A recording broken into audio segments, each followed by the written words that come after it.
this new edition of our New Economy interviews. I'm happy to be joined by Sebastian Mang, who is a Senior Advocacy and Campaigns Officer for the New Economics Foundation. And we're here today to speak about a study on Europe's fiscal framework that you have co-authored with some of your colleagues from the New Economics Foundation and in conjunction with Finance Watch, in which you analyze the effects of the European fiscal rules on debt levels, as well as household incomes and public investments. And one of your main findings is that due to austerity, since 2008, European citizens have been left just under 3,000 euros a year worse off. So my first question would be, could you perhaps share with us how you got to this number, and perhaps also a little bit about the model that you used to come up with that insight? Sure. So maybe to start, kind of explaining why we did this study, the Commission came out in November with a new proposal about how to design the Economic Governance Review, which also kind of puts in place new rules for fiscal policy. And at the same time, Europe is experiencing an unprecedented cost of living crisis, with inflation hitting record highs, mainly due to supply chain issues due to the COVID pandemic and the Russian invasion of Ukraine. And so we see a link between those two things. During the austerity years after the 2008 financial crisis, governments chose to reduce government spending. And so the study that we've just completed and published in October kind of looks at how living standards have come down over the last decade. And what we did, we compared income gaps using Eurostat data on gross disposable income per capita between 2000 and 2020, with the post-2008 outturn compared to the 2000 to 2008 pre-crisis trend for the EU 27 member states. And what we found was that European citizens are now 3,000 a year worse off in general, with quite big differences between different member states. So in Germany, incomes only dropped by 1%, whereas incomes in Finland and the Netherlands were 15 to 16% lower, and Ireland and Spain were hardest hit, with average incomes dropping by 29% and 25% respectively. So what we see is that incomes in Europe have dropped, but some countries have been impacted more. And we argue that one of the reasons is that some countries, that overall in Europe we've had austerity, and in some countries we've had more severe austerity. So in Spain, for example, we had more severe austerity than we did in Germany. And the argument that we're making is that, contrary to mainstream economic policy prescriptions, European governments ran programs of austerity when interest rates were close to zero. And instead of increasing the amount of money spent by governments during a recession, it was reduced. And so EU fiscal rules, which have been in place since the Maastricht Treaty, but were tightened after the financial crisis, kind of choked off government spending in Europe. And that resulted in demand falling and economic output declining, job losses and wages being stagnating, reduced household incomes, and that also reduced the amount of money that was available in the economy. And so austerity had a big impact on kind of living standards, and that reduction of living standards is still being felt today, with that being one of the contributors of why we now feel the cost of living crisis so much more severely. And to make matters worse, one of the other things that we looked at was kind of how some countries actually ended up having a higher debt because of austerity.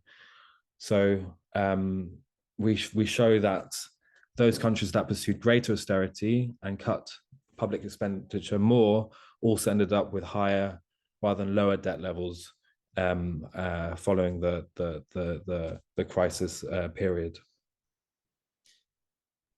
Yeah.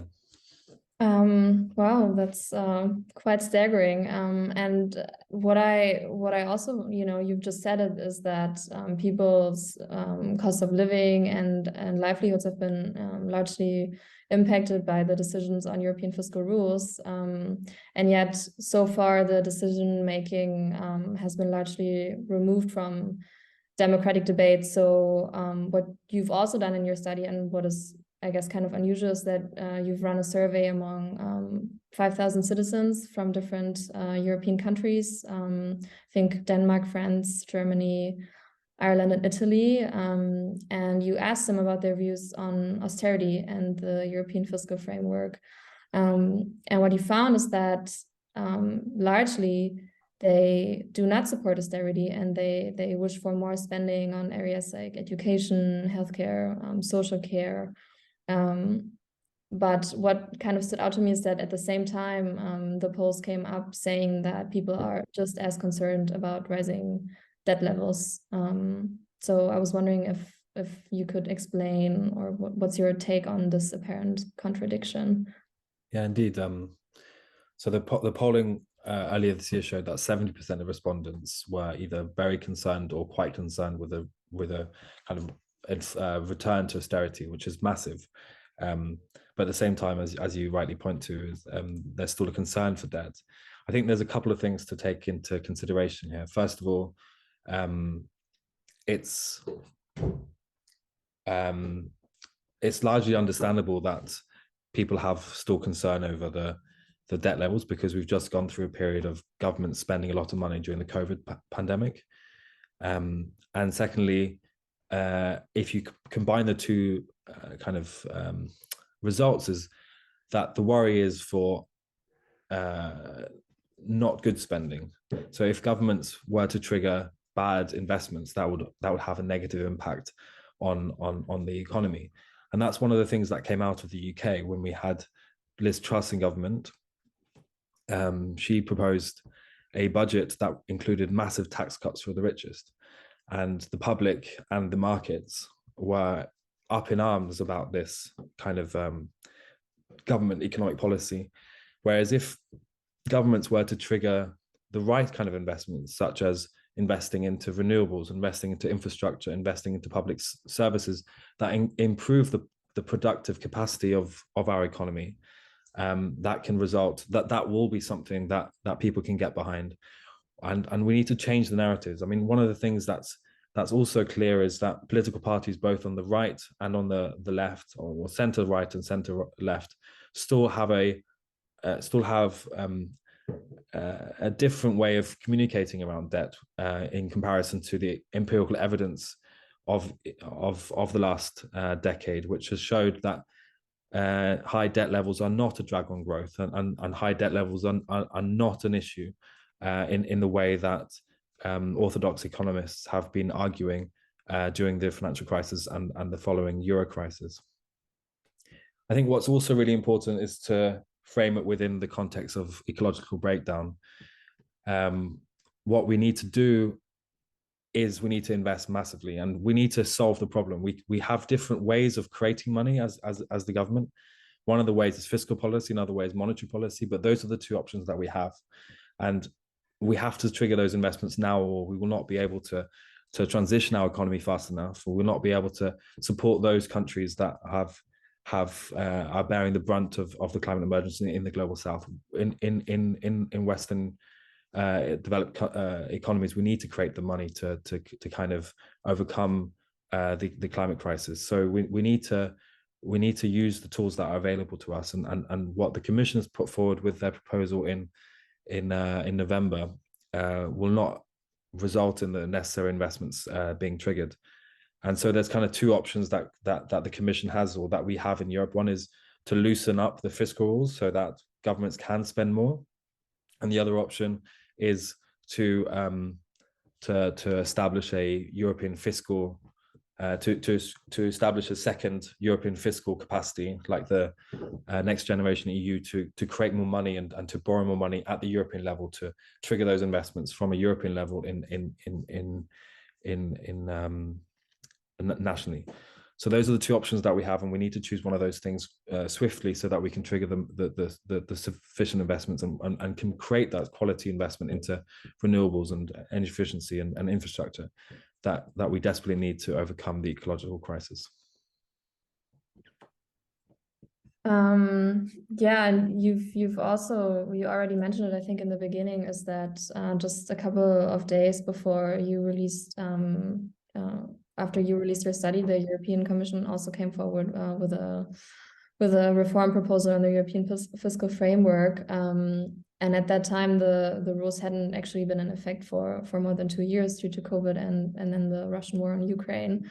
And there's been many critics, I think, that have said that the rules haven't been effective for a long time anyway. And now, you just said it, that people have actually lost income.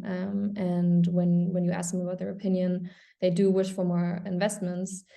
Now, I think that all leads to a pretty clear picture of criticism of the European fiscal rules. But I think what's much more difficult is to actually come up with reform proposals that you can actually gather a consensus around among member states, and then to implement those proposals. You've already mentioned a few things that would be necessary in terms of reforms. But I was wondering if there was anything else in the survey among citizens that perhaps a large majority of the people you polled sort of voted for, that could inform kind of a new consensus. And I guess based on that, do you actually see the potential that the Commission's proposal and the current debate that's been going on could lead to a tangible change in the framework and ultimately people's quality of life?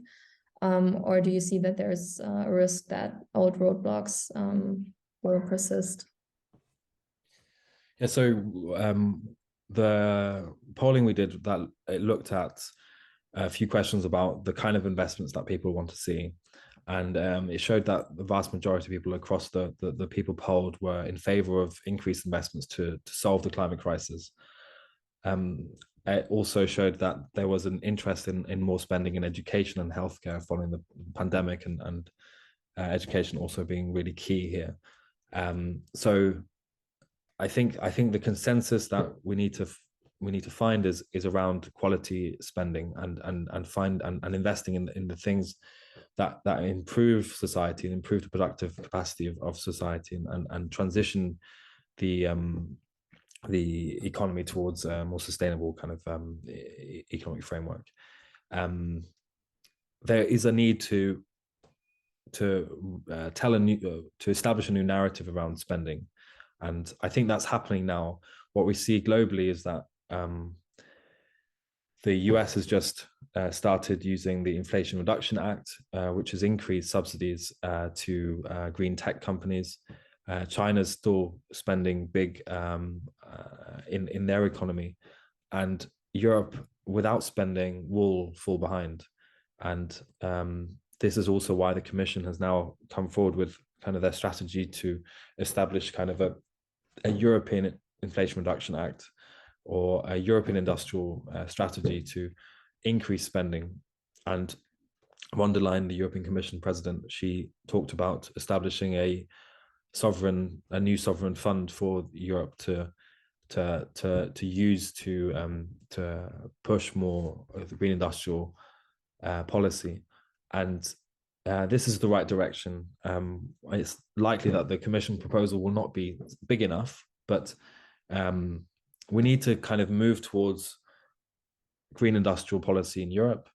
We need to use the fiscal rules and a European fiscal capacity to create the funding that is necessary to establish Europe as a leader in green tech and the green transition. And this will also guarantee that Europe will remain a place where we have quality, decent jobs for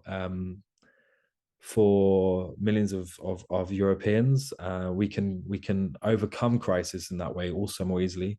The Russian invasion of Ukraine has showed that supply chains are vulnerable to geopolitical tensions and so forth. and by having an industrial base here that can create the tech that the solar panels, the wind turbines, and the energy efficiency that we need, that will be what we need to do.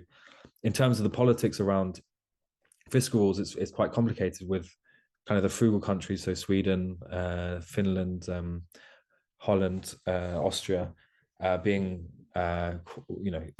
quite against more fiscal space, and Germany, of course, being kind of the one to persuade on the issue. With the Greens in government, there's a clear understanding that we need more investments, but with the Liberals in government, there's also a clear red line that Finance Minister Lindner has drawn in the sand to say no more fiscal spending, and that's something we need to overcome if we are to deliver a new European economic governance framework that builds towards a resilient and green economy, and delivers for people, and delivers for people to improve public services and improve people's quality of life. All right, sounds like there's some progress, but we still have quite some way to go. Thanks, Sebastian, for your insight and time today. And for those who are interested, we're going to link your study under the video. Thank you very much.